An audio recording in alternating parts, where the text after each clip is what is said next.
Welcome to Your College Bound Kid, a podcast for parents, college counselors, students, and anyone who wants a weekly deep dive into the world of college admissions. My name is Dave. I'm a parent of a daughter in college, and we live in Chicago, Illinois. I'm Lisa, and I'm a clinical psychologist and college counselor. I have a daughter in college, a daughter in high school, and a son in middle school. After 30 years in Chicago, we recently moved to North Carolina. My name is Mark. I'm a college coach in Atlanta and the parent of two daughters. Karis, a graduate of Davidson College, and she is the founder of the Spanish tutoring company, SpanishHelpToday.com. And Joy is a graduate of the University of Georgia, and she is getting her master's degree at North Carolina State University. This week in the news, we have a special guest, Matt Bonser, the Director of Admission at Colorado College, will join me, and we'll be doing a deep dive on demonstrated interest and predictive modeling. It'll be part 1 of 2. Friends, you know, every month when we have 5 weeks in the month, which is every third month or 4 times a year, one of the admission officers from Colorado College joins us, and we get some real great feedback about what's happening in the admission office. After that, we've got a question from a listener that comes all the way from Sydney, Australia.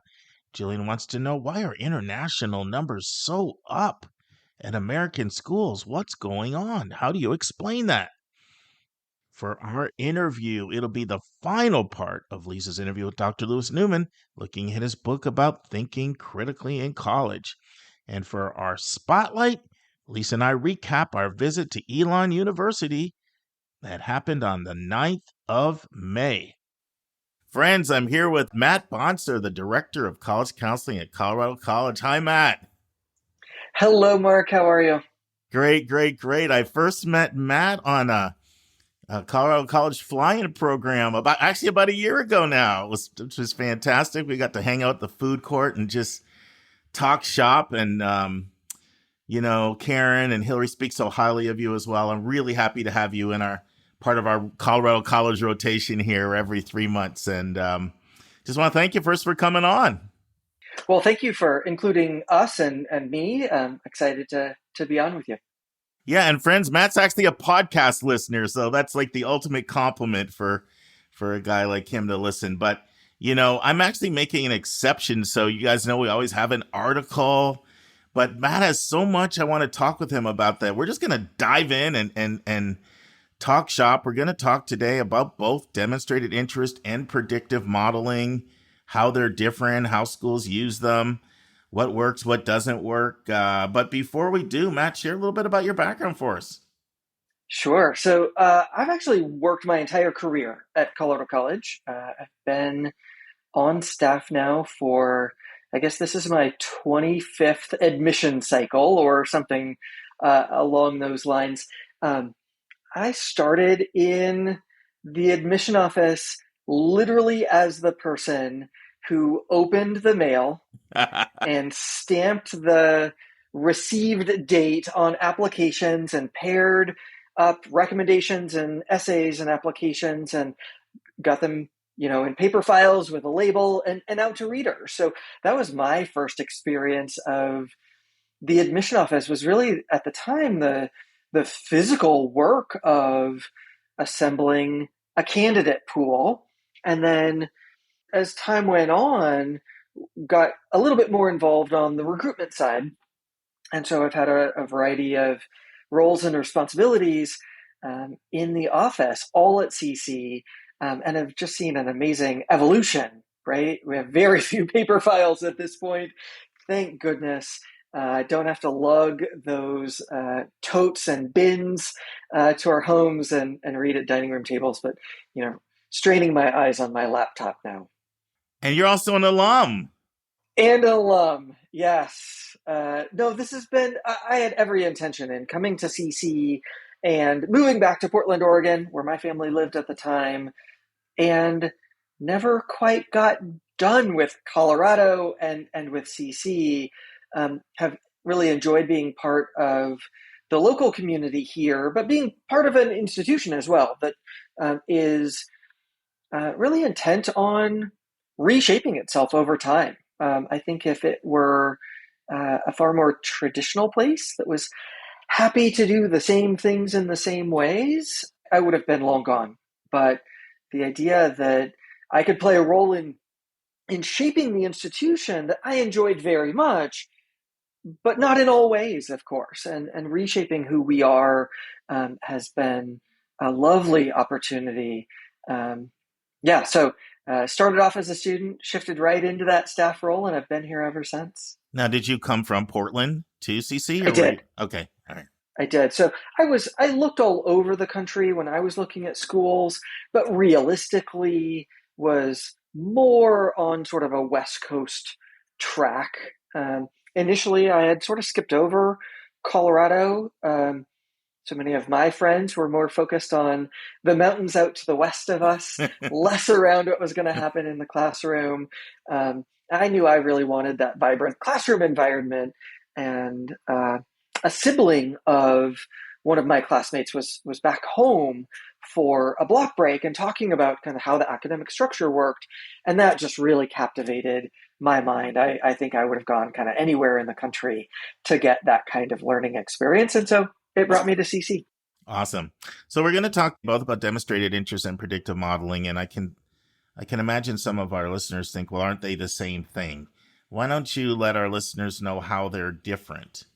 Yeah, and so I might phrase them as sort of two sides of the same coin, because they do utilize some of those common attributes and behaviors, but in different ways. So as I think about demonstrated interest, I see that more on the micro level, the individual student case level. What has this student done to demonstrate that they're interested in our institution?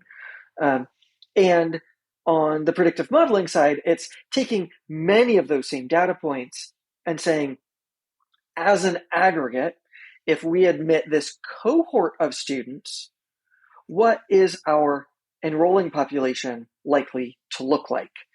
And that's, you may be able to apply an individual score to a student, I suppose, but the power of predictive modeling is really at that macro level to say, are we going to be at our enrollment targets for this cohort, and to help shape sort of our overall decision making so that we don't come in too few, too many, and so on. So I see that as sort of a micro and macro approach maybe between demonstrated interest and predictive modeling. Right. So you've got both the distinction between individual level and macro level, as well as admissions, who do we bring in, and enrollment, who do we end up with the class.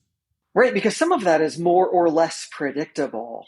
Sure. Right, if we're an early decision school, so if we admit a student in early decision, frankly, the predictive model says those students have a 95 or 97% likelihood of arriving for new student orientation in August.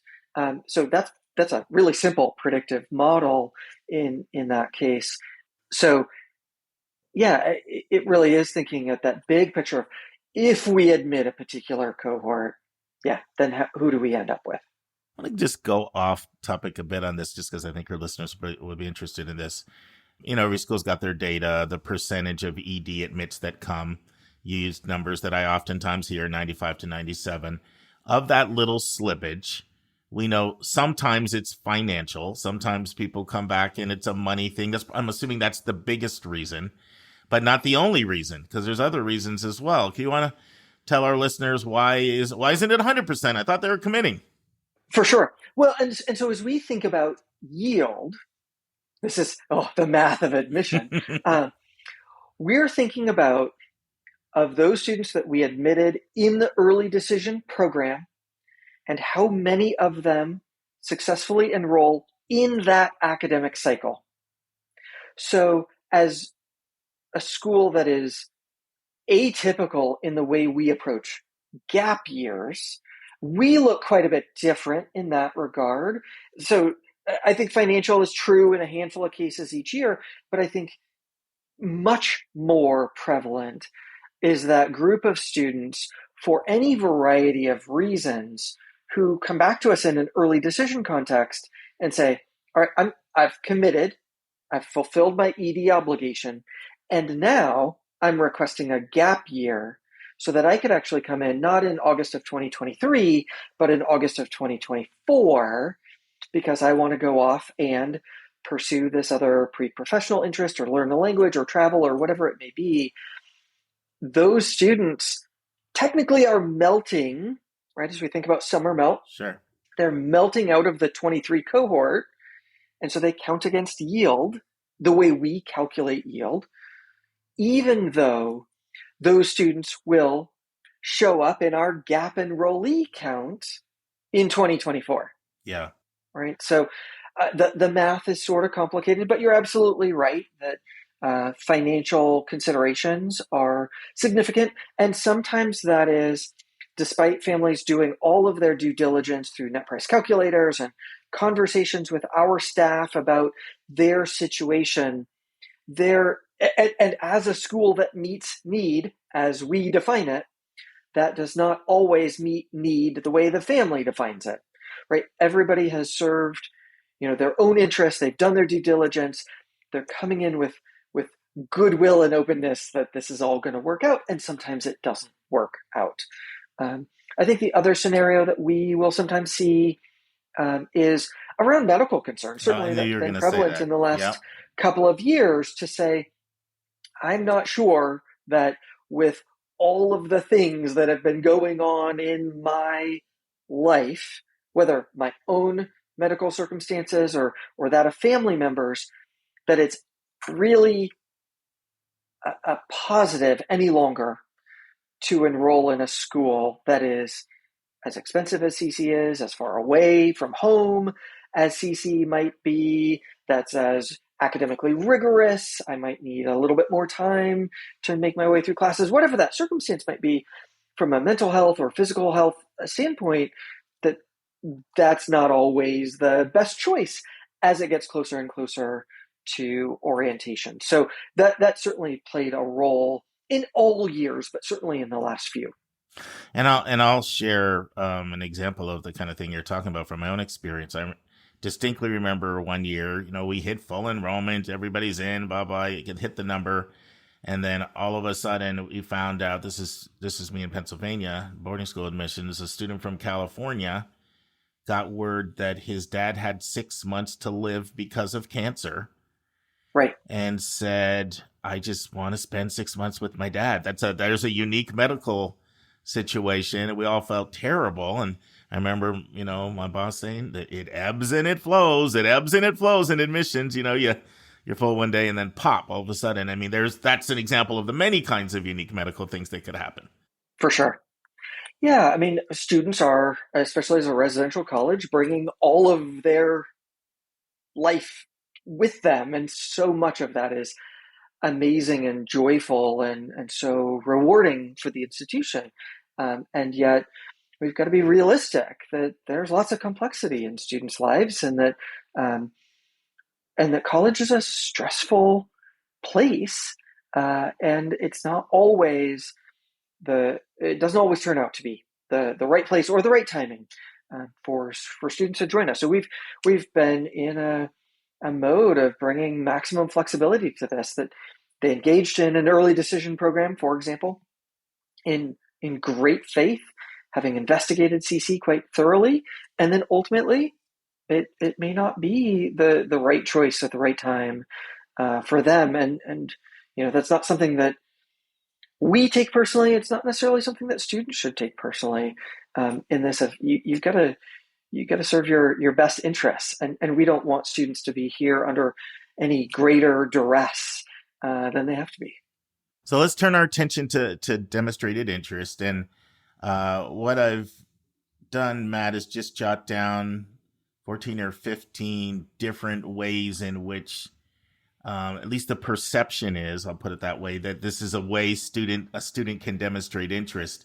And this is a highly subjective exercise, but I'm just going to ask you to give your opinion on sort of a 1 to 10 scale, if you think that's kind of an effective way to demonstrate interest, knowing that different schools look at it differently. There's a lot of caveats in here, but just sort of pulling from your general knowledge of admission. The way I've worded it, I was talking with Matt, like if this was your son and your son came to you and said, Dad, do you think your school would look at this as demonstrated interest? How would you answer it on a 1 to 10 scale? And of course, Matt has a senior son going through all this. So very, very practical, very practical. I'm sure you might have even had some conversations about some of these things with your own son. Indeed. It's an interesting challenge to work in the industry at a college that I hope my son considers, and to hopefully be helpful to him in navigating a college search, and to, I want him to get into some amazing places. I want him to understand the depth of experiences he can have, how much learning he's going through as he investigates schools, and how he can be successful, frankly, at any number of them. I think this is a process with so many right answers, and his right answer is going to look different from lots of other students. And yet, I want those colleges that he finds interesting to say yes back to him, so that he has the ability to have options, and make that best choice. So, I guess I might preface this though in saying, of course, these are maybe both my personal perspectives on Sure. how valuable these things are, and some institutional things. But you're right that like there are schools that are very similar to CC who are going to say, we don't look at any of this, and so they might all be 0. So I guess as I'm applying a rating system, I'm thinking about it in a number of different ways. Of some of these I think are really valuable things to do because they're valuable for students in clarifying their search. And that's what's valuable to me as a reader and to us as an institution, is that by engaging in these things, we believe that students have run a more thorough search than if they hadn't done them. Yeah, and I think that's really important because I think a lot of times demonstrated interest gets confused with demonstrated understanding in terms of the value, right? So there's, Right. Part of it is us trying to get a sense of, is this person just treating us as a backup with no interest whatsoever? But part of it is also, do they get who we are? Right. Do they know what they're walking into? And have they convinced us they're a match? Because if they have, then we're more likely to have a more vibrant, happy, healthy community than someone who's going to come here and be disgruntled. So there's that fine line there. Before we even go any further, though, why don't you tell people why demonstrated interest is even important to a college? I don't want to assume that every single person knows that. Right. So I think you hit on a couple of the fine points around demonstrated interest. And I would say actually at CC, we probably err more on the side of demonstrated understanding. And you'll probably see this in my ratings, is that as a residential institution with a block schedule that's so unlike what every other school does, we want students to come into this process eyes wide open and understanding that especially the academic program does or does not serve the way they want to study and learn in college. And if you're just, on the Common App clicking every college that starts with a C or every college that's in Colorado, those students will maybe not be super well served at CC. And so it is incumbent upon us, though, if we feel like demonstrated understanding is important, and we do, that we then are prompting students in the application process to tell us that, right? That's a two-way street. That's an obligation on our part to elicit that information from students, because they're not necessarily going to do that on their own. And I think the demonstrated interest side does veer a little bit more toward the predictive model piece in some cases. So, and some, I think, in a couple of different ways that I might pick out as we make our way through the list. Sure. Yeah, let's dive in, and I think that'll concretize things, and maybe for some people it may not be as theoretical. So the first is an on-site, in-person visit to the school. Yeah, we'll be doing those next week with my son. So I clearly think they're important. Maybe that's with my parent role on, but I think that's super valuable for students, the ability for them to glean what that community is like and do the day in the life aspect. We do track that, of course, at CC. We're registering students in advance. We have name tags for them when students check in. We want them to feel valued while they're here. And we do see that in the application. I think it is one baseline activity, like important baseline activity for those students who have resources, and that's both time and money, that we can ensure that this student is well informed. They've been through one of our information sessions. They've been out with the tour guide to see various parts of campus. We have an understanding that this student has a baseline understanding of the life of CC because they've been with us.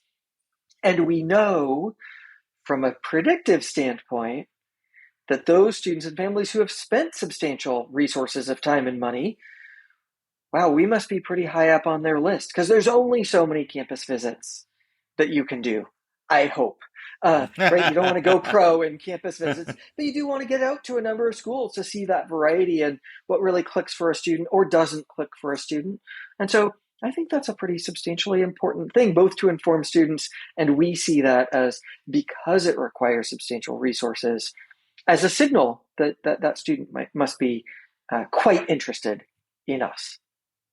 So I know, can we do a 1 to 10 just so people can, because I think it will help people see gradations from one to the next, because I think a lot of these are going to probably be important. As I'm looking through, I have an idea of where you're going with this, and I might even add a couple. Sure. No, I want you to. That's my last question for you, to add some more. So this is the challenge of, the first one is always the most difficult because that sets the scale. I know it's 1 to 10. I might put an in-person visit at a 7. Of course, with that asterisk of being conscientious around whether a student or family has the ability to do that. That might look different for a student in Colorado with resources versus a student who's 1,000 miles away and doesn't have the monetary resources or family support to do that. Right? That's going to be held in context, but I think a 7 is a good first pass. And I'm glad you added that distance factor. I know of a school that another highly selective liberal arts school that you'll have some overlap with, that says if you're within 150 miles and you don't visit, it's probably not going well for you.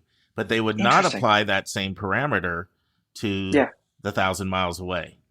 In other words, you're almost showing me your disinterest if you're in our backyard and you don't. Now, I'm not saying everybody does that, but I also know they're not the only school that's making distinctions between how hard would it have been for you to get to us. And I think that's a perfect question because that requires an understanding of who that student is in their context, right? Because not all 150-mile radii are the same. That's so true. And so that may be a starting point. I hope we all deal with a degree of nuance. Yeah. Gray is my favorite color, after all.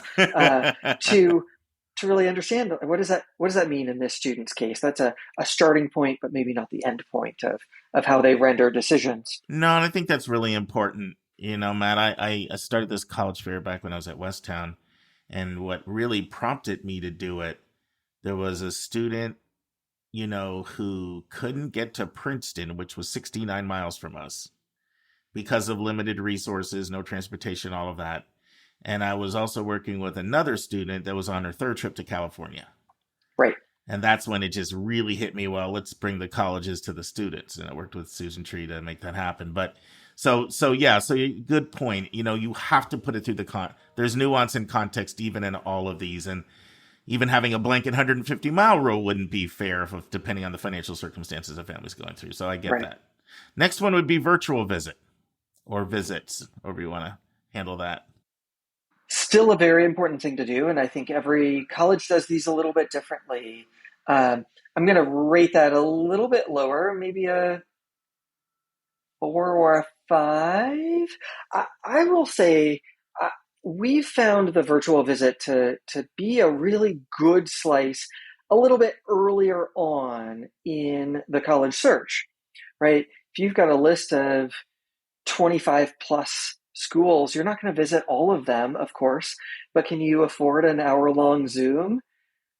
Well, that's still 25 hours. That's still substantial, but can help, right, build up that baseline understanding of an institution to say, well, I'm choosing between multiple places to visit.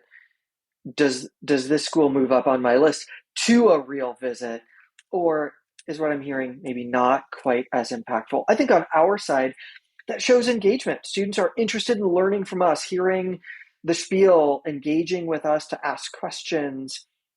But a virtual visit's going to look a little bit different from a half-day Zoom open house or more specialized panels on, what it means to be in the business program, right? Really more narrowly tailored to student interest that they may not even get when they're on campus with us. So in some ways, they can be far more targeted towards specific student interests and thus are very valuable. And in other ways can be like a really intro level kind of visit. And I don't want to call those not valuable, but more introductory value. Makes a lot of sense. Let's go to the next one. So a college visits your high school for a presentation, and the student shows up and is prepared and is engaged. Yeah, this is maybe the toughest one. I am the most conflicted about this because we do spend a lot of our fall, September and October for the most part, visiting high schools. And I, of course, love to see students love it when they're engaged and asking questions and informed. And yet I think the landscape is quite a bit different as we emerge from COVID around schools' willingness to let students out of class to go to that, right? This is not entirely in a student's control. It wasn't before either, but I think those elements have shifted a bit. And so I think this is hard to count within an individual review if a student did or did not visit with us, because it depends on the high school's visit policy. It's, of course, incumbent upon us as colleges to visit that high school or not as well, right? So this is one of those other elements as we think about that 150-mile radius. Like, well, if Colorado College visited the school, I'd love to have students there. It's a lovely conversation. If there's something positively memorable about that conversation, that's great. That's going to be a little nugget that sticks in my brain when I read that file and say, oh yeah, that's that student that asked a really insightful question about study abroad. I think that has a more personal impact on our readers when we can connect a human to the application, right? That this is one of the ways in which students may be able to do that. I don't see it as like a checkbox of like, yes, they met with us or they didn't, because that doesn't answer, right? I don't always track the nuance of who was the most engaged. I don't have all the names memorized, right? So this might be maybe in the ballpark of like a 3 or a 4. I'm hedging over here. No, I'm liking the nuance. You're going to force me to be decisive. And no, I'm actually really liking the nuance, especially your point. So let's go with a 4. Yeah, especially your point being we have to be careful not to misread what not showing up message may send. They might have been prohibited from it. But there's always the possibility that somebody came, asked a great question. It was the regional rep. They remembered that. And, they're reading the file with a positive first impression. And it helps to make a positive first impression. And we'll see this happen in a couple of different ways that I think, to your scenario of a regional rep who may or may not be the reader or whatever, I think it's also possible that, this is a human process, that a student is there, is engaged, asks amazing questions, and for whatever reason, they just don't get credit for having attended that session. They don't get marked on the sheet. The data entry doesn't get done effectively, or their engagement is lost in a duplicate record. So something like a high school visit, or I know we're going to surely talk about college fairs, like there is error. I don't want to put this in negative terms, but there's sort of error in both directions of a student who is there doesn't get counted, a student who couldn't be there because they have a really important physics test, or their school policy only allows you to go to 5 a semester, whatever it might be, that you can't kind of cast blame in the application review process because you don't operate with that level of certainty in the way students are able to engage with us.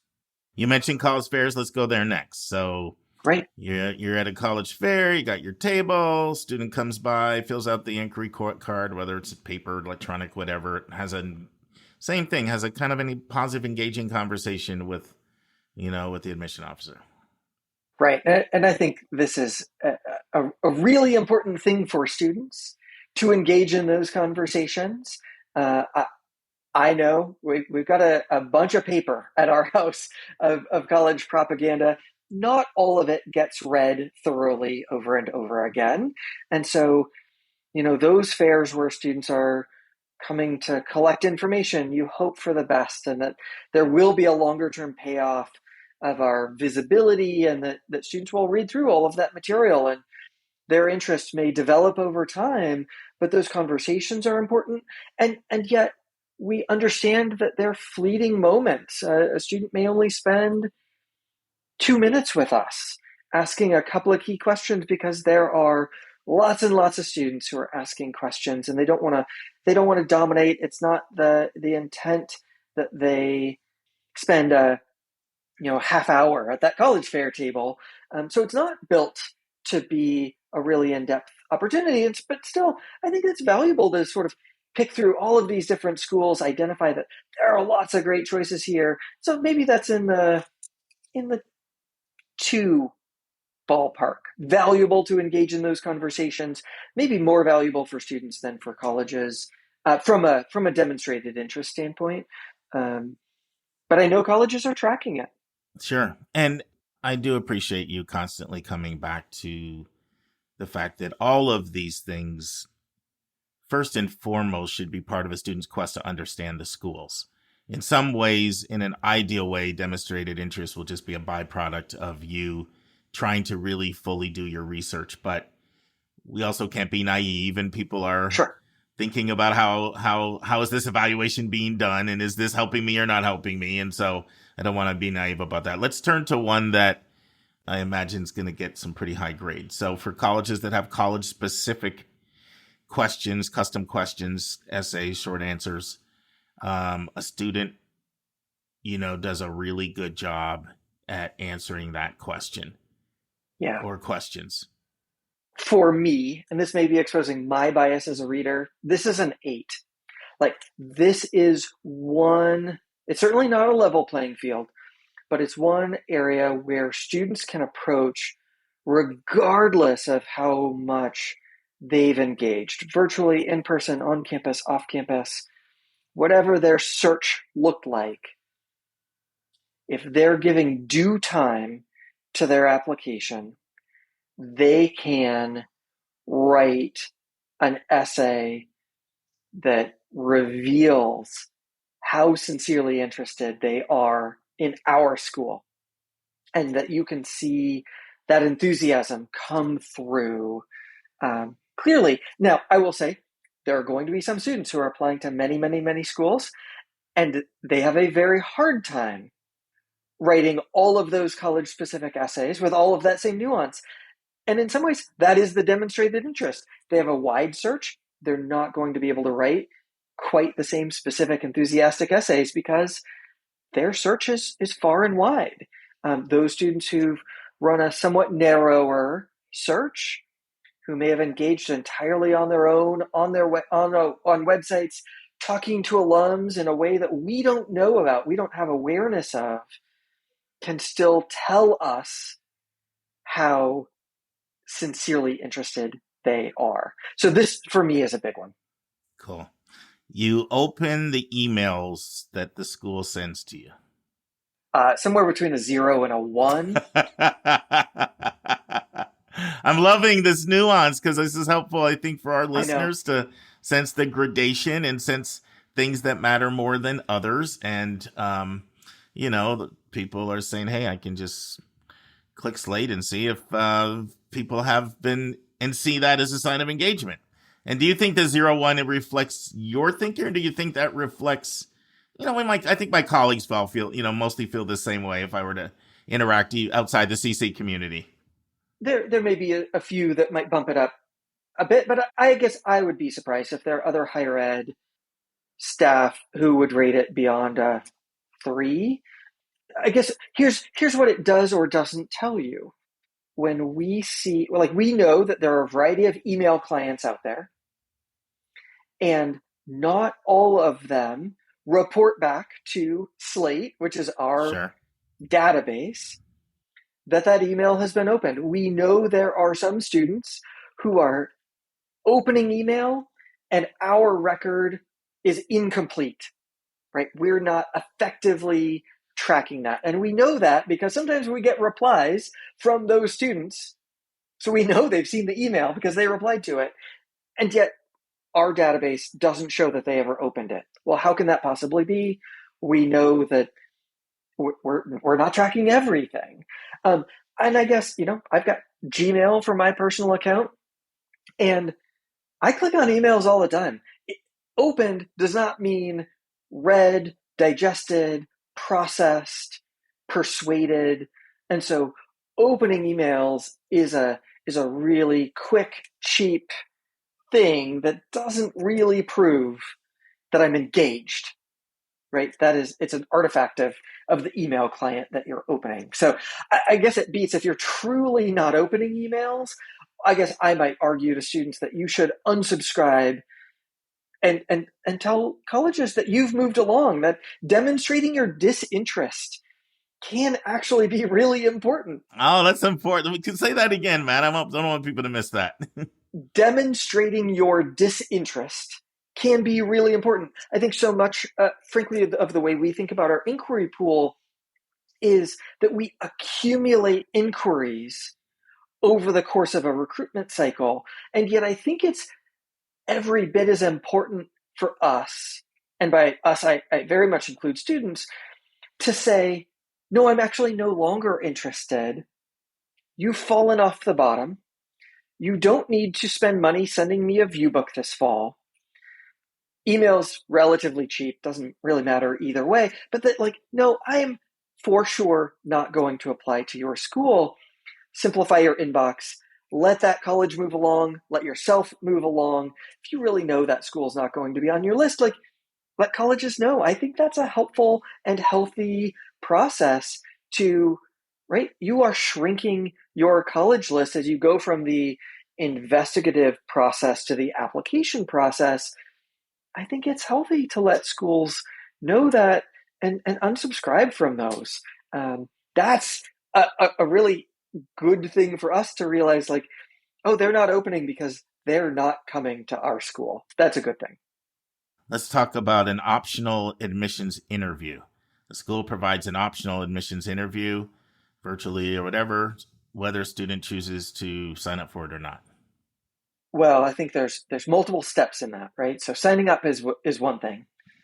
Showing up and having a good one. Presenting yourself well, having a good one. Thank you for adding all those layers. Gosh. So assuming all that happens, if all that happens, sign up, show up, and it's a positive experience. So it depends on the school, of course. So we just shifted from an evaluative interview where I probably would have said that is 4, maybe a 5 in terms of rank of importance, or not rank, Sure. scale of 1 to 10. Mm-hmm. So we moved to informational interviews where really we expect that the power dynamic has shifted in that, and that the prospective student is actually interviewing our current student or alumni volunteer. And so that's a different meaning of interview. We will see in admission that has happened. And so I might still rate that, as maybe a 4. That's showing significant commitment. Again, it's via Zoom, but there's some real depth of engagement there. But what we don't see any longer is evaluative notes from the interviewer trying to claim in that half-hour conversation that this is going to be the best addition to the CC community, or the worst, or somewhere in between. So we're trying to bring down a stress level for students so that they can get more nuance without feeling judged in that. But yeah, we're still seeing that a student is interviewed, so it's still substantially important. It is beyond the norm of a college search, and so that's why I rate it beyond a 2, but it's still in that 3 or so ballpark. When all things go well, we will occasionally hear, this student explicitly said, "I'm only doing this because my dad told me I had to." That's maybe not the best preface or introduction to the conversation. Most definitely. Friends, hopefully you enjoyed this interview, really, that I had with Matt. We're calling it in the news section on demonstrated interest. Well, the good news is there's a part 2, and we'll cover more ways students attempt to demonstrate interest, and then we'll really get into predictive modeling. We hope you'll join us next week.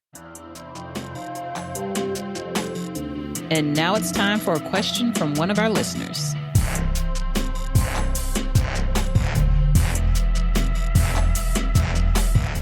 So today's question comes from Gillian, all the way from Australia.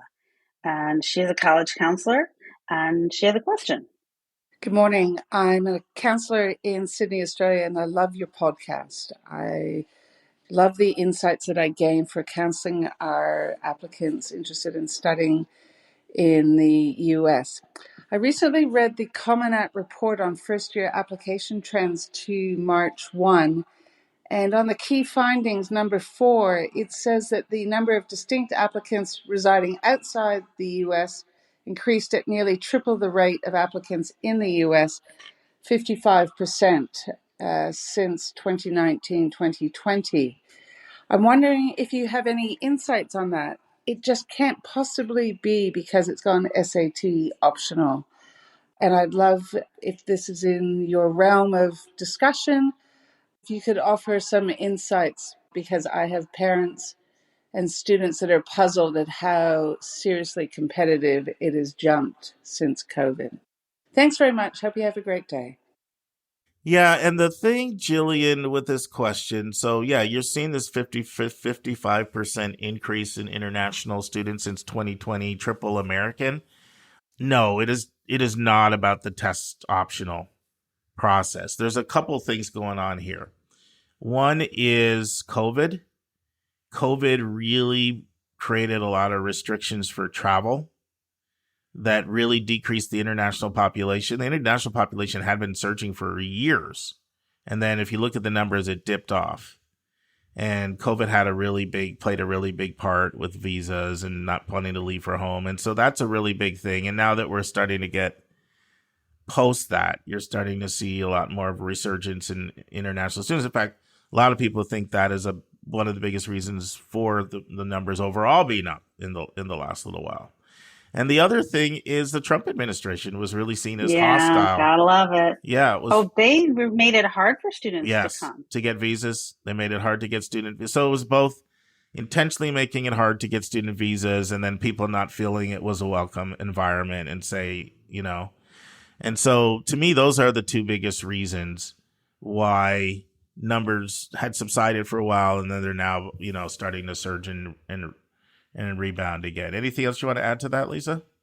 No, I mean, it was just, I remember that's, kind of the period where I started paying attention to this. And it was just amazing the chilling effect that Trump becoming president had on international admissions, and I don't know. I mean, there's a lot of changes going on in many parts of the United States now. And I feel like we might see some people saying, you know what? They seem to have some issues going on over there. I'm just going to sit this one out and I'm going to go to Canada. Well, yeah, Canada has surged and it has continued to surge. I mean, it really has. It's kind of, as somebody who grew up in Canada, but left like a really long time ago, like early 80s.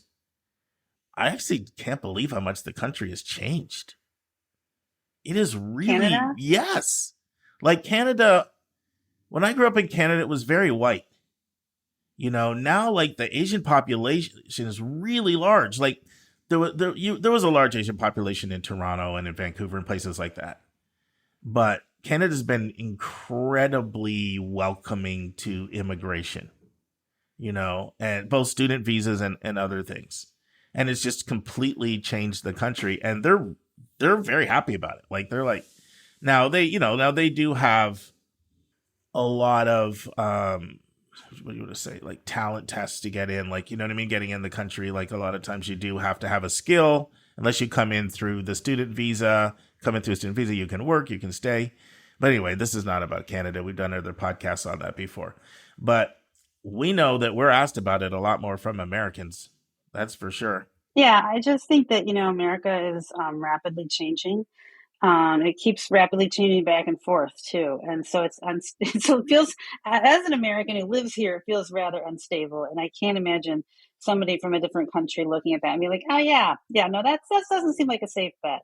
I've thought about that a lot. And one of the reasons I've thought about that is there is a level of gun violence that happens in this country that just does not happen anywhere else in the industrialized world, like not even remotely close. And so I have thought, that must seem really scary to. Well, it is really scary. Yeah. I mean, it's scary for Americans. Actually, yeah, it is scary, but like we're stuck here, I know. But I would think it would just be even scarier for internet. But, America still has this allure with Hollywood and everything. And friends, I have to share a story that takes you all the way back to my days at Michigan State as an undergraduate student in the early and mid 80s. And so I was studying with this student from London, England, that I used to sometimes study with. And I have to be completely honest with you, she was kind of cute, which was a nice little perk. But we became study partners. And then, one day I said to her, can I ask you something? She said, sure. I said, why did you come all the way from London, England to come here for school? And I'll never forget her answer with that, London accent. She's like, everybody wants to come to America. So that's also a point to consider. Then we do have a lot of really, really good higher ed institutions. So there's still this allure about coming here for school, but I think the what's happening with crime and then also what's happening with like book banning, that is like so anti-intellectual. I know. So we have some challenges. Yeah, I have a funny little vignette if you have time for a funny little vignette. So, I mean, in part of my psychology practice, I do evaluations of couples using third-party reproduction. And one couple I was interviewing lived in Victoria Island in Vancouver. And so as part of the evaluation, I have to ask them if they have any suicidal or homicidal ideation. Well, the man had never heard the word homicidal. And so I had to explain it to him. And he was like, murder somebody? I never. I mean, they were just offended. And this was right after the Uvalde school shooting. And I'm just like, I think I put my head down on the desk, literally. And they're like, Lisa, we need therapists here. You could probably get a visa now, And I have been thinking about it a lot. So can do college counseling anywhere. Just I can bring my computer. As long as I got internet, I can work and do whatever I want. So yeah, it's not been lost on me. Well, I will say this: all my kids, not just this, like Dave's kids, is they all sort of get their dual citizenship, just so that if it gets bad enough, I'm bail. I have a place to go. Yeah. Hopefully we'll turn the corner and start going in the right direction in some areas, because you should not have to go to school and worry about your safety. That's just ridiculous. That has to be something that is just completely unacceptable. Yeah, it absolutely is. But yeah. I don't want to turn this whole thing into a school violence conversation, because you and I will go off. I know. I just was like, yeah, I guess you don't come from the rootin' tootin' shooting people like I do, so you wouldn't be exposed to that all the time. But yeah, no, it's an interesting moment in American life right now. Yeah. Thank you, Gillian from Australia. Thank you, Gillian. They gave all their guns away. Yes, exactly. They did. They did. They have you know about that, right? They had a big shooting there, and then they got rid of the guns. I know. Love it. Love it. Awesome. All right. Take care. And now this week's interview with a special guest.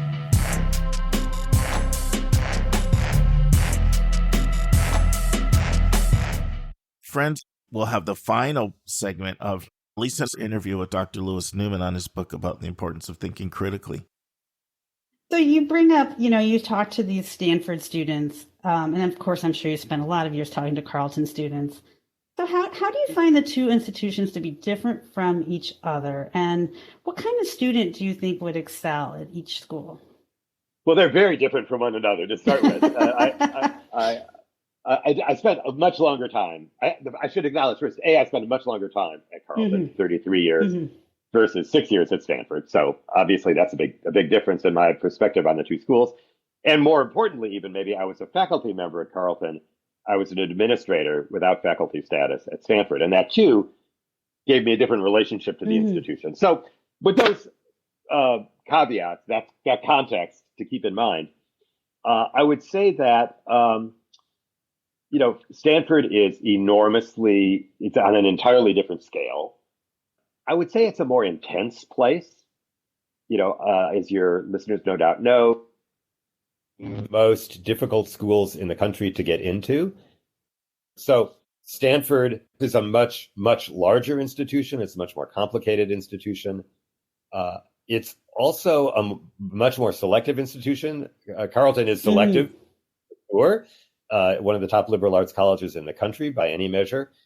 Stanford, as your listeners probably know, has, I think, one of the most selective admissions processes in the country. Something like 4% of applicants are admitted. So you're dealing with students who are extremely high-powered academically, very successful. Many of them have also done things outside of their academic work in high school that are extremely impressive. It's, I would say, a more competitive place in that sense, because you're comparing yourself as a student to Olympic athletes and students who created a startup in high school and then sold it to Google or Facebook or something.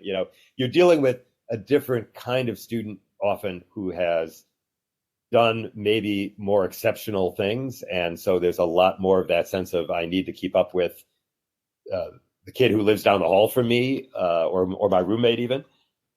At the same time, of course, Stanford faculty are world renowned. You've got Nobel Prize winners and Pulitzer Prize winners and academic superstars. I worked with students who studied with Condoleezza Rice and did work on international relations with former Secretary of State. Well, you can't do that at Carleton or virtually any other place other than a Stanford or a Harvard or a Yale or one of the very major prestigious institutions that focuses on research.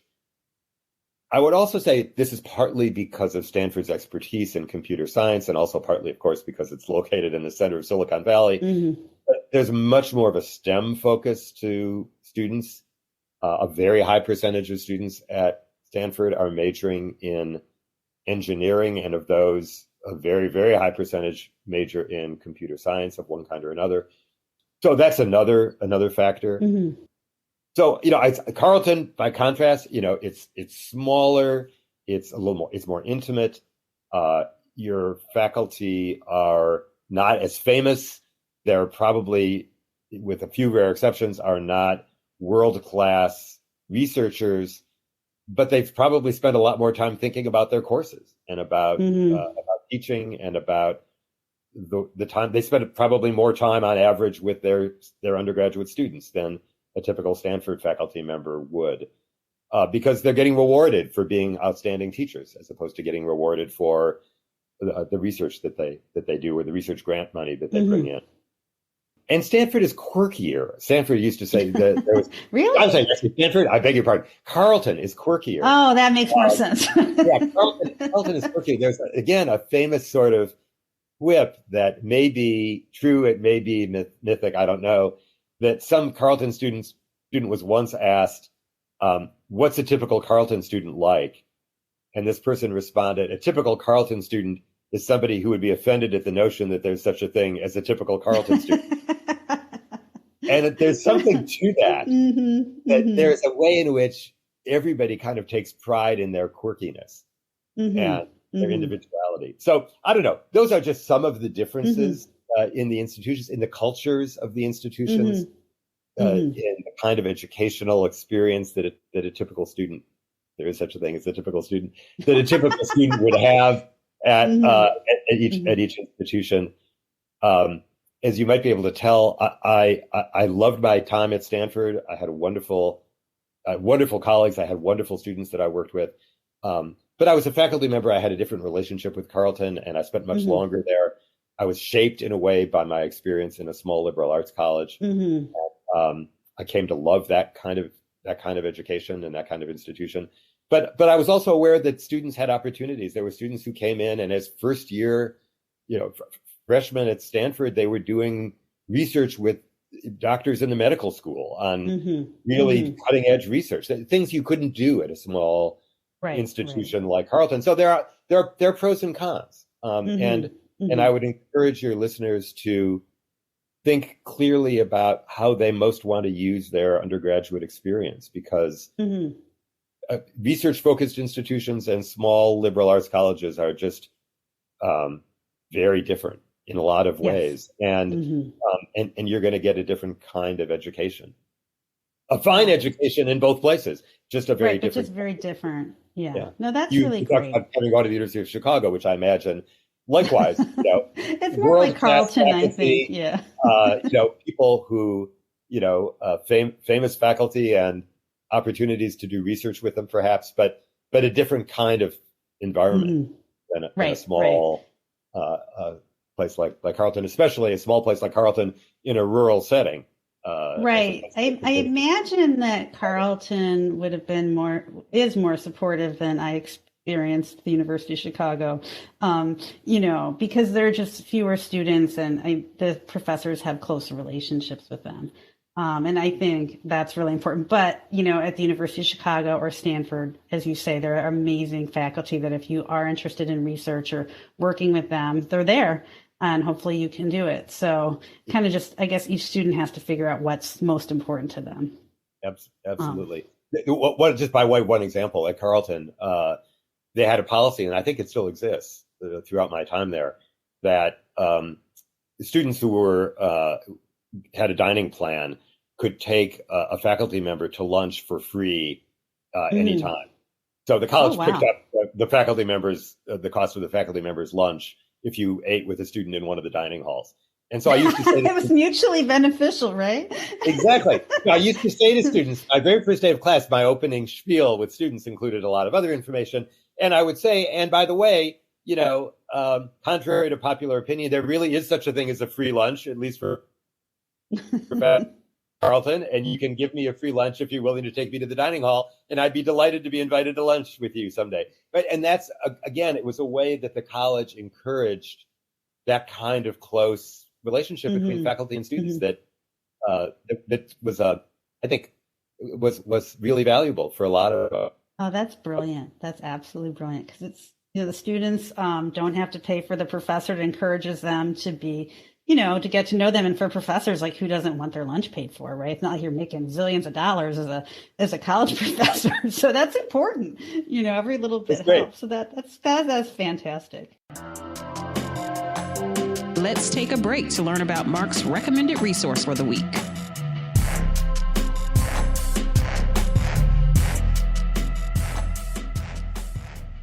friends, as I talked to different admission officers, and I had multiple conversations this week with admission officers, they shared with me that they have been constantly refreshing the SCOTUS blog, waiting for an announcement about the affirmative action decision. And the recommended resource for episode 339 is the SCOTUS blog. And you can get up-to-date information on what's going on in the Supreme Court. And that's oftentimes very relative because there's a lot of things that are happening right now related to higher ed. So it's just www.scotusblog.com. And right now we're waiting for big decisions on affirmative action. I was talking with Matt before we recorded this, and he was like, listen, it's gotta come out in the next couple of days because the June term's about to end. So, if not, I guess they could push it back to the lower courts, but no one's expecting that at all. So expect a big decision, and that's a place you can go. There's going to be other big decisions related to higher ed. We're expecting something coming out related to loan forgiveness and just other issues as well. That as an informed, educated citizen, it's a great place to get news, especially in the month of June. So the recommended resource, scotusblog.com. Now return to Lisa's interview with Dr. Lewis Newman. What advice do you have for parents as their kids go through the process of applying for college and being at college? Well, so I should start by saying I am a parent. I had two sons who both went through college now some years ago. They're in their 30s now. But I would say this. I encourage parents to back off. I think a lot of parents, at least in my experience, want to micromanage their students' college application process, maybe even to micromanage their students' lives to some degree. But for sure, they're worried that their students aren't going to follow through. They're not going to do what they need to do. They're going to make bad choices, whatever. And I think that as a parent, it's a natural impulse to try to protect your kids from making mistakes. It's a natural impulse to look over their shoulders and sort of protect them and see how they're doing and support them and encourage them and all that. And I also think that it's valuable to begin at this stage to encourage your student to take responsibility for their own process of admission to college. There's a lot of steps. You obviously have to keep track of deadlines. You have to make sure that you get materials in and organized and all the rest. There's plenty to do, including financial aid applications often and a lot of other pieces, right? But if you trust your student to do that, it'll be the first step in trusting them when they go off to college, often if they're living away from home, especially, like they're going to be on their own and they're going to have to manage their own lives. They're going to have to meet their own deadlines. You're not going to be able to keep track of when all those college assignments are due and remind them of when they are. Like, you're going to have to let them go. And this is a good time to start. So I would encourage parents to allow their students to stumble a little bit, to make mistakes, because I think, as we said earlier, that's often the way we learn, is by making mistakes. And they will probably learn much better by making the mistakes themselves than they will if you prevent them from making the mistake, and then they never really learn what they need to learn. So that's my strongest piece of advice for parents. I think that's great advice. And I think parents have a hard time doing it because, again, it's that focus on perfectionism and achievement, right? Like, it feels like your kid doesn't have any room to make mistakes. You better make sure they don't make any mistakes.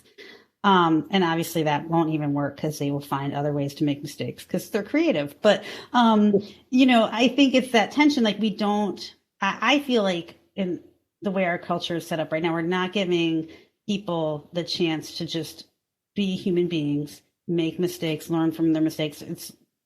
That doesn't exist almost in a high schooler's life anymore. And so I think then parents are overcompensating, and then everyone's resentful of everybody. And as you say, it's just kind of a mess.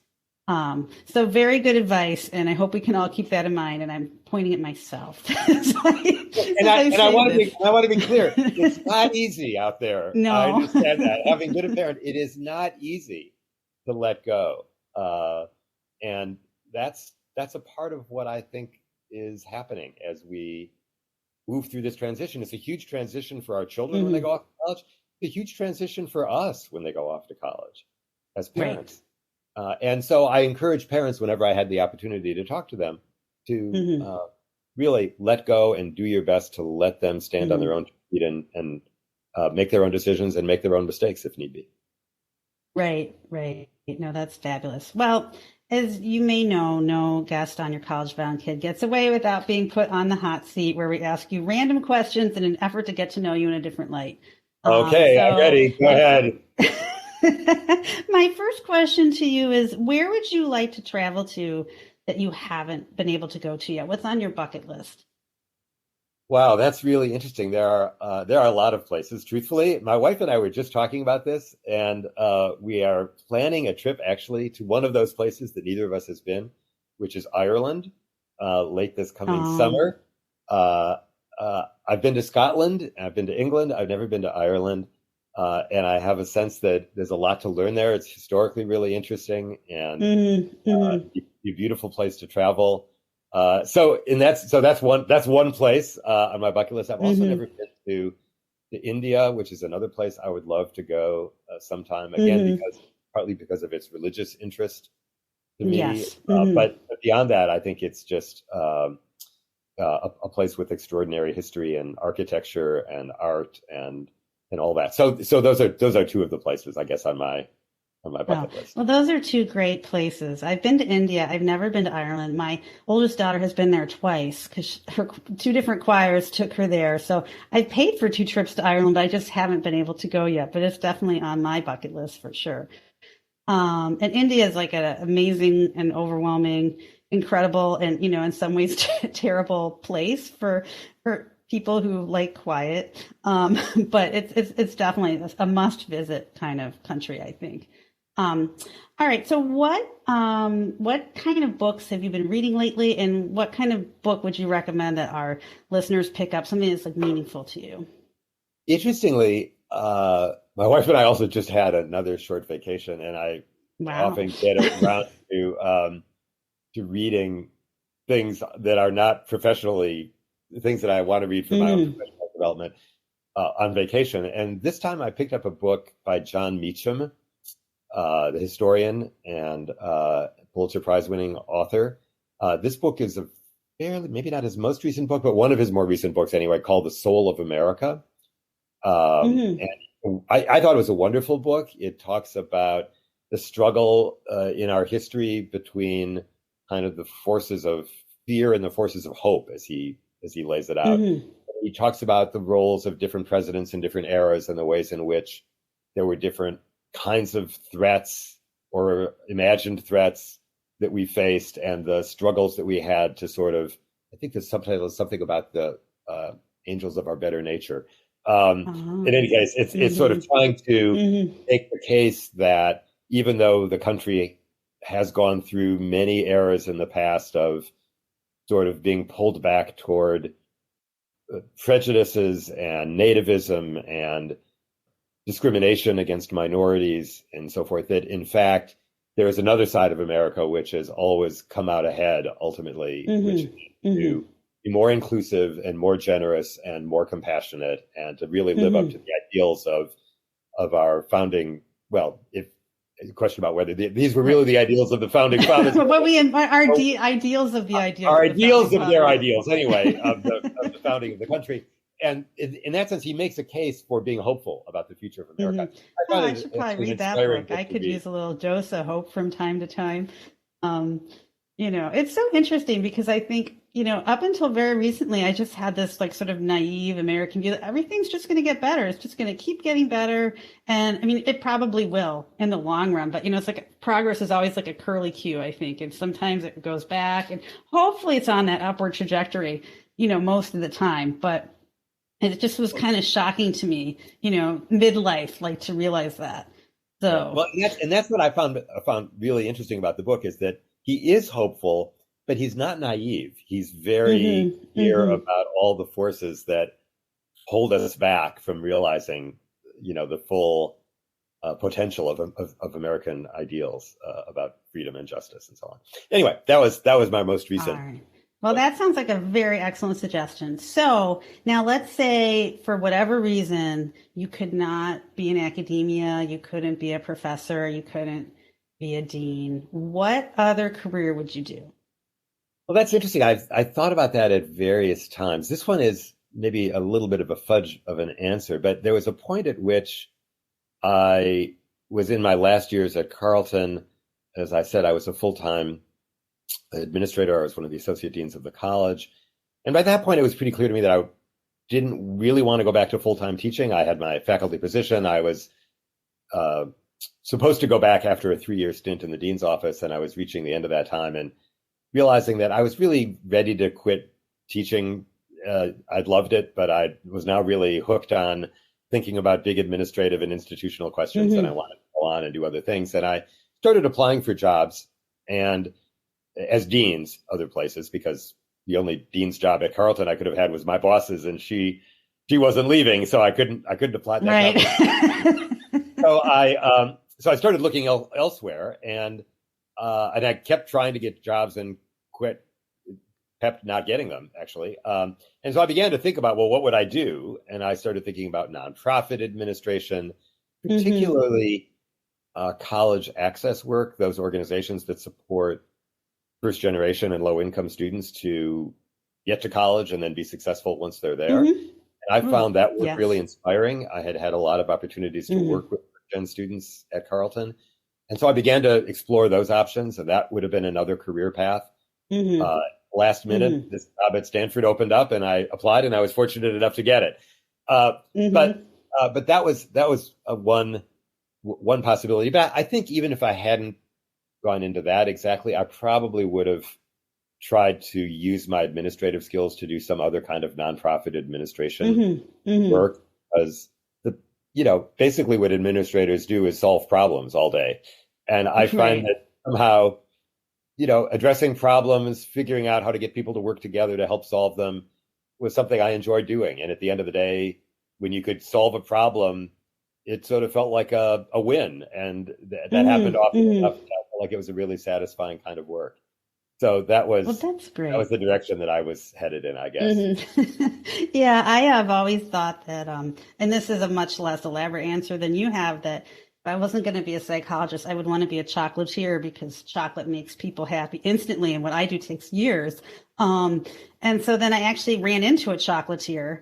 She and I were moms together, and she's like, "Oh my God, my alternate career is to be a psychologist." So there you go. That's really somehow they're linked. I love it. Well, and I should tell you, other maybe question I was expecting you might ask me, like, what's my favorite food or something. Chocolate is absolutely my favorite food. So would have made you happy right there off the bat. Totally a chocoholic. So I would be delighted if you became a chocolatier, actually. Well, there's still time. Use more of that great stuff. Yeah.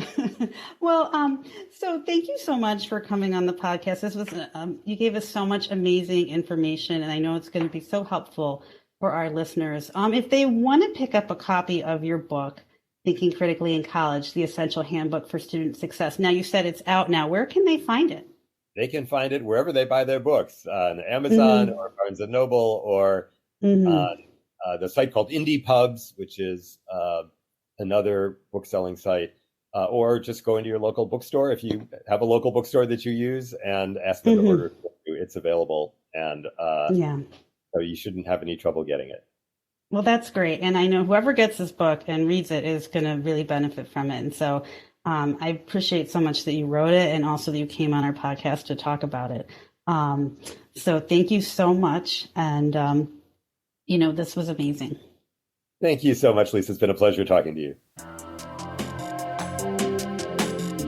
And now it's time for our College Spotlight of the Week.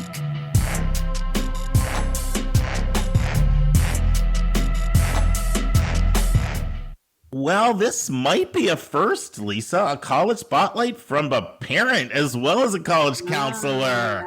I know that I never did one on Davidson. I just did this thing on UGA, but it was, I went back and looked at some of our original spotlights. Some of them are like 5 or 7 minutes. Really? Can you believe I did that? No, I'm gonna have to go back and listen to I it. did a UGA one. I think it was like 7 minutes. It was so short. Okay. So Lisa and I visited together, and she had all kinds of hats on, including her Sonia hat. Like, could I see my ninth grader here and what's new? And then it was so cool because we got to meet Lily and Lily's roommate. That's Lisa's oldest daughter. It was pretty cool. And then I have a student there from Miami. We got to meet her. It was really fun. But I've asked Lisa to share two things. What she didn't know about Elon until she got here as a parent, because Lily didn't finish her junior year this year, did she? She just finished her. My goodness, that went fast. I know. My goodness, I met her as a senior in high school.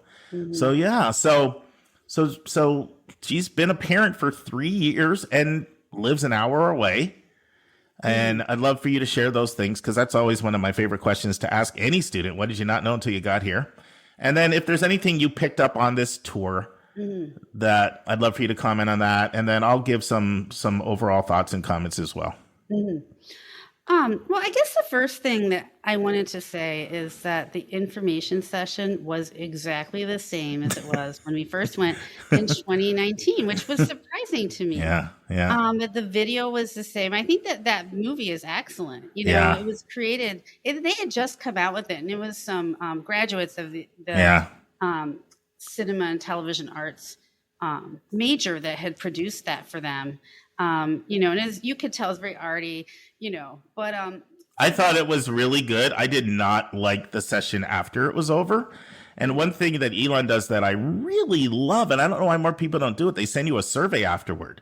You have to rate the tour guide and rate everything. And I kind of threw the information session under the bus because it was just monologue and it was no interaction. Yeah. I mean, when I went to the info session, Greg Zeiser, the assistant head of admissions, was our presenter, and he was much more dynamic, as you may imagine, and very impressive. And he had a child who was just graduating from Elon that year, and so he was able to really speak as from a parent's perspective, as well as from his job, which is being pretty much the head of admissions there. So, but the information was pretty much all the same. So it is very consistent. I mean, so that kind of was something. Then that's what I feel about Elon is very consistent. Like what I don't feel like there's a lot that has surprised me. I mean, there've been like little tiny things that have surprised me. But that also might speak to the fact that you do a good job at assessing a school and researching a school and evaluating a school too. That might also speak to that. I suppose, but like what they say happens there pretty much happens there. I mean, it's not been 100% perfect. There have been things that haven't worked out. Like when Lily's second semester there, my dad died that semester. I was a mess. She was a mess. They were extremely close. She just started tanking academically, and for a couple of weeks, I couldn't find anyone to help. I remember that. So you were venting. I just thought, what would my father do? And he would just get on the phone and start dialing people and talking to people till so I just canceled a morning. But by the end of the morning, I talked to the right person. Everything was straightened out. The right person was amazing. So, I mean, I think, that was something I, wished was a little bit more streamlined. And then just like sometimes some of the stuff that like Lily would learn in classes, like her research class, like as somebody who I don't do research, but I did a dissertation. I was forced to take a lot of research and statistics classes. And, sometimes the teacher would say things. I'm like, that's not right. And then later, Lily's like, no, that's what she said. Well, do what she says. And later on, it would turn out that I was right. So like things like that kind of surprised me. But in general, I feel like it's been very consistent. And that I would say is even through COVID, because you have to remember the entire first year was mostly virtual. And Lily was a communications fellow, and that involved a lot of programming the first year that she didn't get to have. And they've tried to make up for that over time, but that really, I felt like was not their fault. They were doing the best that they could. So I guess I would have thought that there would have been more diversity coming through in the last 3 years. But I do know that that's a real focus. When we were at SACAC, I met the rep from Elon there, and she actually specializes in recruiting Latinx students. And she said she had a 30% higher deposit rate this year because they really put a lot of time and effort. She speaks Spanish. She was going out into the communities, really trying to recruit that population on campus. So I know they still have more work to do with that. Yeah, there's a lot to like about Elon. I mean, we've done a spotlight on it before, so I don't want to reiterate everything, but I mean, they're just a leader in learning by doing, service-based learning. Like they have that down. Study abroad, study away, internships, co-ops, research, leadership opportunities. People are friendly. Campus is really pretty. And I'll tell you what impressed me the most about Elon. So you probably heard me talk about this before, Lisa. When you look at graduation rates, you have to look at graduation rates in context, right? Like graduation rates are always going to be higher for a school that takes 4.0 kids than 3.0 kids. Right. And they're always going to be higher for a school that's got a lot of money or families have a lot of money, because what are the two biggest reasons why students don't graduate? Either finances. They get gapped a lot by the school and the family doesn't have the money to pay. Or they're taking a student that has been inconsistent in high school and they're going to get distracted with parties and college life and fraternities. And they just are when they're away from home. Elon has 25% of students at Elon have under a 3.4, and that's weighted. So they take a range of students. You have 25% having under a 3.4 weighted, and they have an 80% 4-year graduation rate. That is really, really high for taking students that are not just all crushing it in high school. Now, I think a lot of the families they take, and this is partly where they are constrained by the fact that they have like something like $320 million endowment. That's not a big endowment for 6,000 students. So the bad part is it forces them to take a lot of upper middle class families that can pay 40, 45, 50, 55. And so normally families like that usually have enough money to not have kids drop out over finances. And once again, they're a school that starts cost of attendance in the high 50s and then get a $10,000 scholarship and then you pay in the high 40s. And so that's great compared to a lot of the schools in the Mid-Atlantic and the Northeast that are 70, 80, pushing 90 in terms of the private schools, the cost structure. But it doesn't give them a lot of socioeconomic diversity or racial diversity. Like they're low on Pell Grants. Their racial diversity numbers are really low. I thought we had an incredible tour guide, Caitlin. I thought she was great. She was awesome. And she, Caucasian female from South Carolina, but she'd lived lots of different places. She was very, very upset about the lack of diversity, and she said it's a constant topic of students at the school because they only have 19% students of color. I mean, that's really low. If you look at the youth, one of them. Yeah, your daughter's one of them. Yeah, she's in that number. She's boosting the stats. She is. But around here, but I mean, it's funny how schools are different. For those of you who don't know, Lisa's daughter is originally from India. And she looks very Indian, Oh, yeah, she is as Indian as you can get. Yeah. And so it's amazing how schools can, great schools can be different on diversity. I mean, you look at a lot of the UCs are under 20% white. Right. Just because of such large, Asian, Latino populations. And so, so it is very white. When you look in those classrooms, I saw all white people. But and I have mixed feelings on that about Elon because this has been a challenge for a while, and I do believe that you admit who you want and you get who you want. Especially they're not in rural Maine, they're in North Carolina, and so and in the interest of full disclosure, I've had past conversations with Elon admission officers who have said to me, "We're not as committed as we should be." So I know that there's a lot more that they can do, and I don't want to just hear the "we're trying" and just cut them complete slack for that. Yeah. But that's one of the very few things that I thought was lacking in the school. Mhm. I thought, Yeah, I Mhm. think that's true. I know that they have like the Odyssey scholarships, which Mhm. provide financially, but there are not that many of There's those. not that many of them. And you There's have to not that be many. kind of a high flyer to Yeah, get. you do. Um, so I think that maybe it seems like from what I talked to the rep, with the new admissions director, they're trying harder. Hence like hiring her and having her devoted to that. So yeah, I think that that's an issue, for sure. Even when Yeah, I I like to say to a lot of people, I like to say, you know what, if you got a name your number, Mhm. like $X thousand bonus if your class was more diverse, I have a feeling you would find a way of making that happen. Oh, You absolutely. I know? mean, you have to incentivize people to do the right thing. I always say this. I don't know why we don't incentivize people to do the right thing. We're always incentivizing them to do the bad things. But Well, a lot of times in admissions, like you get the class that you want according to your institutional priorities. Now, that can be constrained by resources.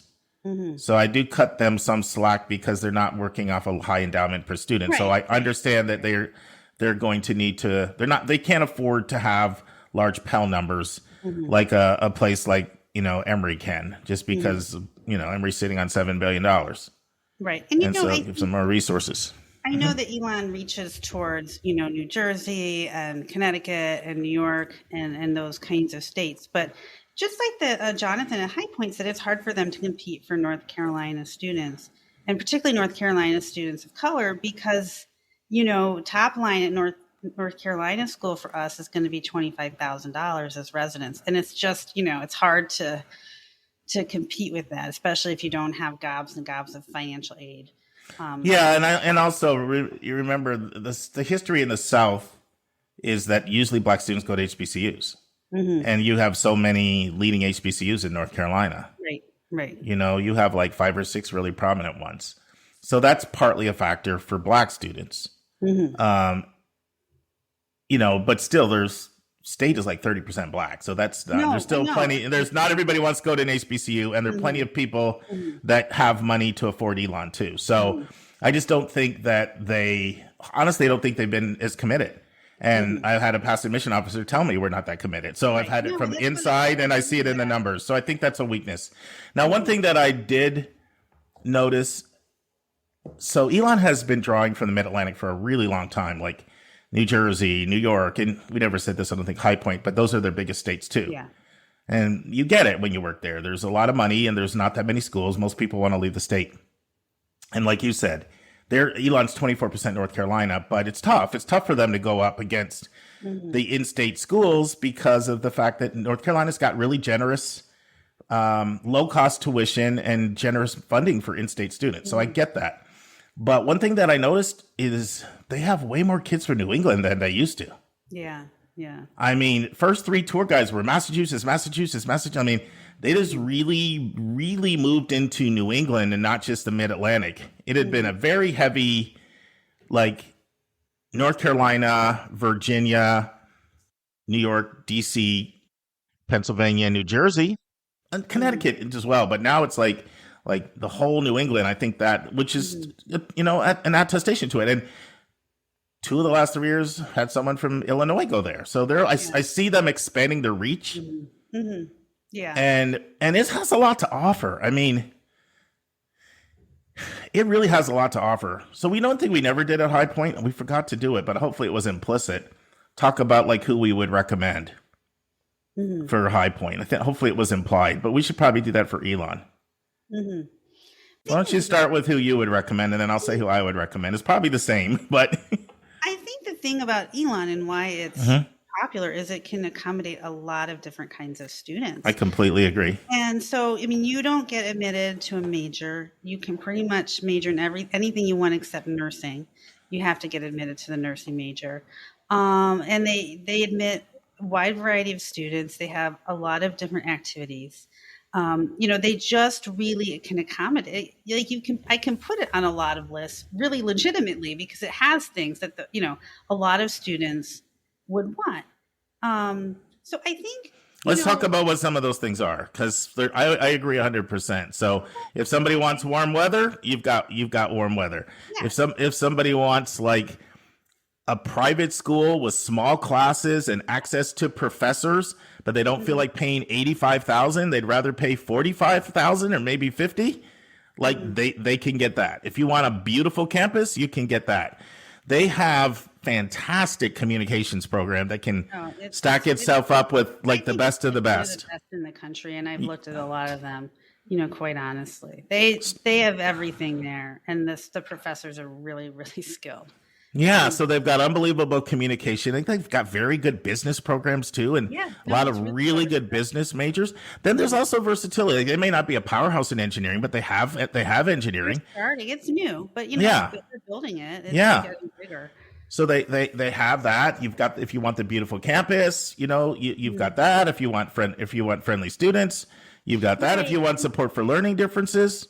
Yeah, I would say the support for learning differonces not as good as it could be. Okay, well, you know better than me. High Point's better. Yeah. Oh, so much. I mean, so Lily has ADD, and they accommodate her. And they do have like peer tutors and all that stuff, but like, why would my daughter do anything sensible like go to one of those? She just makes me help her. Of course. You got Lisa for a mom. Tap into the tool. Why not? You should see faces here, friends. You're listening to the audio version. You're missing Lisa's great facial effects. She's like, that's why I'm getting this gray hair over here. No, seriously, I spend so much time covering my roots at this point. It's just a full-time job. But, they also have really like some really nice programs. Like you can have a 4+1 physician assistant program, and it's like assured admission as long as you like take these courses and you get like a 3.3 or above, and that's amazing. Like I have a student who is interested in becoming a physician's assistant, and just like to have like such a nice, those programs are hard to get into. It is not easy. And they have a physical therapy program that is similar. So they have a lot of really unique things. They also have their fellows and their scholars programs. So, so you can take the kids who are under a 3, what'd you say, 3.2? 3.4 weighted. So that might be 3.2 or whatever. It depends on the weighting, and a quarter of the population is under that. Then you can also pull in your high flyers through these fellows programs where, there are some kids that I met when we interviewed in Fellows Week, and particularly who are going into the honors fellows. And they were like, they'd also gotten into, some Ivy League schools, but this was like a really interesting and intriguing possibility. Financially it was good, and they thought they might get some more out of it. That's a good point, because the range is 3.4 to 4.4. So 4.4 weighted is probably like a 4.0 unweighted or 3.95 weighted. So they're also accommodating the high end as well. Right. So that's what I'm saying. Like they can take like a lot of different students, and they have a lot of different programs for them, and then they've got the fellows, which are like the top. And then they have like the scholars, which is another scholarship program. Like your student is a legal scholar that we met. So it's really, they just can do a lot of different things. It's very versatile. And it's also high touch. Oh, very high touch. Yeah. And people want high touch. That's what, and you can get high touch on a beautiful campus with warm weather and pay half of what you'll pay at some of these, at some of the other private schools. That's very appealing. Yeah. Yeah. For instance, my student that I mentioned, she visited Elon shortly after I met that rep. I told that rep that my student was coming. She wrote down her name. She asked for email. I gave it. She emailed her. She set up an interview with the girl's local rep, who took her around personally around campus. Like she set up an interview, like a meeting with the people in, the assured admissions program. They were on it. My students spent 2 days there, fully occupied. They let her take classes. Elon feels very organized to me. Like, I don't know if you feel that, but to me, it feels like it's very well run. Oh, and it keeps getting rated in like Princeton Review. Is like they really come up for 3 things: quality of teaching, being very well run, and of course study abroad. And let's not forget that study abroad. So Lily, went to Italy and pretty much everywhere else in Europe last summer. With the fellows program, she's gone to Tampa and Atlanta and toured all these different like communications firms and met different leaders in the field. On Thanksgiving, she's going to go hike to Machu Picchu. Well, mostly she's kind of getting intimidated now about hiking to Machu Picchu. I would be. She has to camp in a tent. And so I'm out. Yeah, that you should try. I haven't ever camped in a tent, but I told her that I would camp in a tent in preparation, just out of solidarity. That is called love.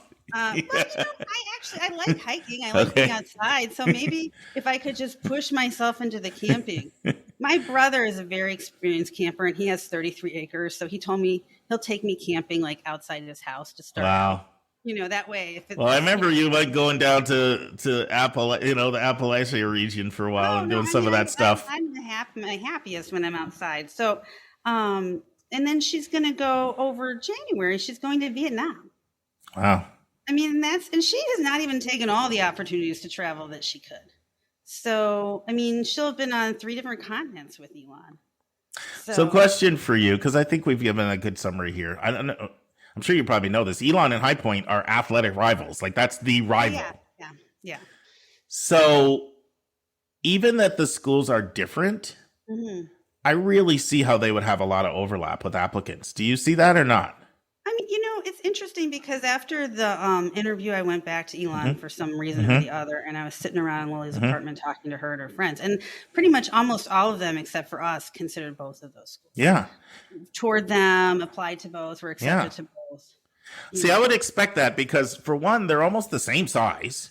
They're in the same area. They both have beautiful, campuses with campus fields. They both have strong business, strong strategic communications, and they both have a lot of experiential education. They both have a lot of experiential education. That's a lot of things to have in common, for 2 schools. I mean, there are differences, like. Right. Right after you, Lisa had to leave about an hour early, and Elon as well, because she always has to go. She always has to pick up her kids so I can hang out and talk to people. Mad if they don't show up. Well, you get a bill too for being late. I get billed $40. Yeah, so I don't blame you, but I can stay around and talk to students, and I got to do my thing at Elon, and the tour guide gave a really, really long tour too. So one thing I asked her was how the student body would vote on the election, and she said 75-25 Democrat. Yeah. Oh yeah, so, it's very liberal. Yes. It's super liberal there. It's like that's a big difference, and they're like it is. I mean, 30-40 minutes apart. I don't know, maybe not even less. I think maybe maybe 30, not 40. I don't think, but yeah. So that's a big difference, and I think especially on LGBTQ. Oh yeah, they are one of the best schools in the country for LGBTQ. There's huge differences between the 2 schools on that, and so. But overall, I would see why a lot of people, because, let's face it, a lot of people do look geographically too. So when you think that you tend to look geographically, a lot of times people look by size and then programs and then campus, the cost of college. And so I encourage people, if they're looking at the area, to probably look at both, Yeah. I mean, there's a kid that I wouldn't give to one. Like I have a couple of students visiting High Point, and one of them Elon would be too liberal for. So, but most of the time, unless somebody feels really strongly, like a lot of people, they have preferences, but they don't care. They're like, I'll find my tribe. Right. But if you're like, I do not want to go to a school that's like too much, whatever, then some people would feel a certain way about, same thing about High Point. There's a person that would just be too conservative for. But I can definitely see they're going to grow. And I think Elon feels to me in some ways just 20 years ahead of where High Point was, or 15 years. But as High Point continues to do all their things they're going to doing, those 2 schools are going to battle it up. The other thing about High Point, not to make this about High Point, that was last week, but their admission officers are total road runners. Like they're the type, they're on the road like week after week after week, drumming up apps. So like over time, if you have skilled people, that works. Yeah. Yeah. I mean, Elon, like I said, their admissions movie was the same as it was, 4 years ago. Well, that movie was good. It's really good, but some things have changed. Things have changed, and maybe you do have to adapt your strategy, and maybe they will. But they do seem to be, getting a lot more applicants every year. So I mean, I think they're feeling okay about that. Well, I think that we've both experienced this. I definitely have more people ask me about Elon than I ever did before. And I'm once again, both Elon and High Point, most of their pull is outside of the state Right. for the reasons we already talked about that. Because both of them are, I think High Point's probably a little bit more right now in cost with the new, the new charges, but they're both around 60, let's say, 60, 62 or whatever. And so these people that are asking about it, I'm not talking about people even from border states. Like I'm talking about people asking about it, like in Chicago and people, in even California and certainly New York and New England. Like I think that reach is just going to grow. And I don't know if you saw this. You probably did, Lisa, because you don't miss this stuff very often. But Elon just completed their most successful fundraising campaign ever. They raised $230 million. I know. I'm painfully aware of that fundraising campaign. Did they get into your pocket? Oh, yeah. I mean, between them and Durham Academy, I'm just open up the checkbook. Just how much I send you money and you just send it to them. Yeah, exactly. Give me the number that that you need. That's dangerous because they up it every year. I used to be in advancement. I know. Yeah. I'm like, you have your big building now, both of you. It's so funny because Durham Academy just opened up a new building like 2 weeks ago. And it looks exactly the same as that new building. Oh, you said that. You're like, was that the same architect? I'm sure it was. No, but even now that I can see the inside, they're the same. Wow. It's just, I was like, this is really spooky. But and like with my younger daughter, Sonia, like I just don't know, but I feel like, that Elon will have to be on her list. Sure. And that I think she'll like it there. I mean, Yeah. she's already been on the campus and there's a lot to like. There's a lot to like. I feel like both of my daughters would have been happy at Elon. Both of them. Knowing them, they both could have been happy at Elon. Either one. In fact, so funny because Joy is big time basketball. Well, probably the best player on her 7th grade team went to Elon, and she was conference freshman of the year. Oh, wow. Yeah. Sadia Mumford, look it up. She was conference freshman of the year. And so that was like Joy's backcourt running mate for years.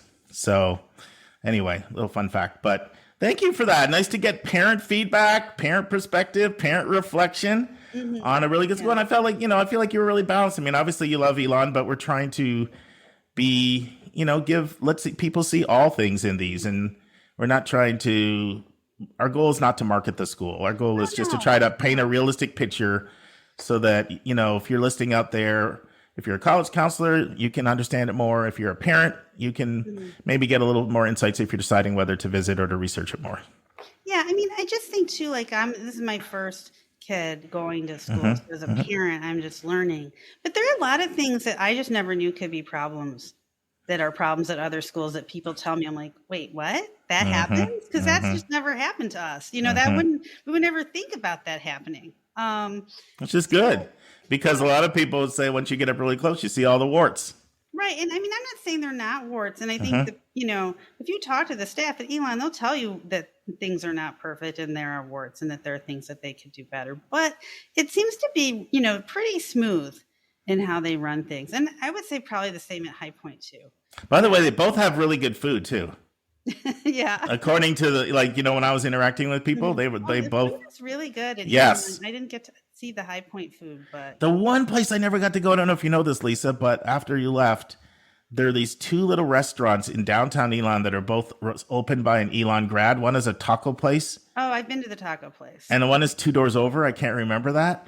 But they actually give you, in admissions, they give you like 10% off. But the tour guide said, you have to try these. You have to try them. Yeah. I think like Tandem. Yes, that's it. That's Tandem is like, the place everybody goes. Well, it's pretty much Lily's cafeteria. The apartment is like a half a block from Tandem. Yeah. So, like on the credit card bill, it's like Tandem.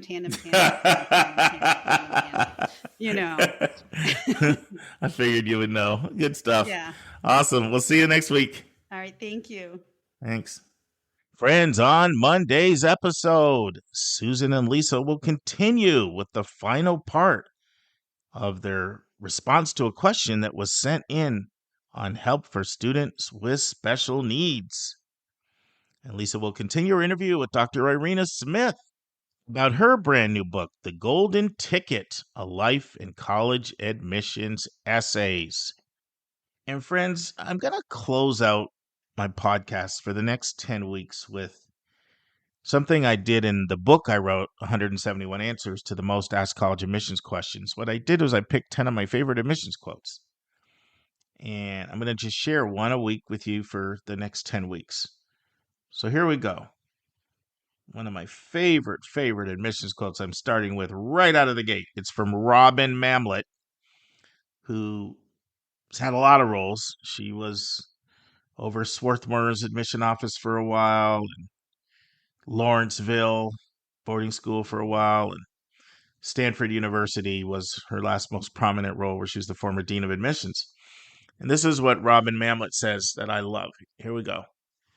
Even more impressive than test scores or great transcripts or fantastic essays, colleges are looking for authenticity, not the appearance of authenticity, not the packaging of authenticity, not the strategy of authenticity, just authenticity, plain and simple. So why is that? If they detect exaggeration or pretense or packaging, how do they know which parts of the application are real? Robin Mamlet, former Dean of Admissions, Stanford University. See you on Monday, friends. And that's our show. A big thank you to you, our listeners, for tuning in this week. If you find this podcast helpful, please follow us, and you'll get every single episode as soon as it is released. If you're interested, there are a few ways you can really support our podcast. You can click the share button and send it to your friends and acquaintances. You can help us pay our staff and our expenses by donating on our website. You can write a review for us on Apple or Spotify. I'm the producer of the podcast, but we have a fantastic team of 15. Shout out to our co-host, Dr. Lisa Ruff, Dr. David Williams, Linda Depker, Susan Tree, Vince Garcia, and Julia Esquivel. And to our substitute co-host, Sylvia Borgo. Our sensational sound engineer is Nemanja Motvich. Our amazing music is from Victor Allen Weeks. Marketing designs are from Kimberly Blass. Lily Parikh manages our Instagram. Our image editor is Talha Khan. Joyce Ducker does our website episode updates. And our webmaster is Stylianos Dimitriou. And if you want to have a coaching session with Lisa, Linda, or me, just text me at 404-664-4340. If you have a question you want us to answer, or if you have a recommended resource or article you think we should discuss, just send it to questions@yourcollegeboundkid.com. Our favorite method is for you to record your own voice at speakpipe.com/YCBK. By the way, check out our website, where you'll find lots of content that is not on any podcast app. Our website is yourcollegeboundkid.com. If you want to learn about other hot admissions topics, follow us on Twitter at YCBK Podcasts. We think of you as our listening family, and we look forward to meeting again with you every single Monday and Thursday.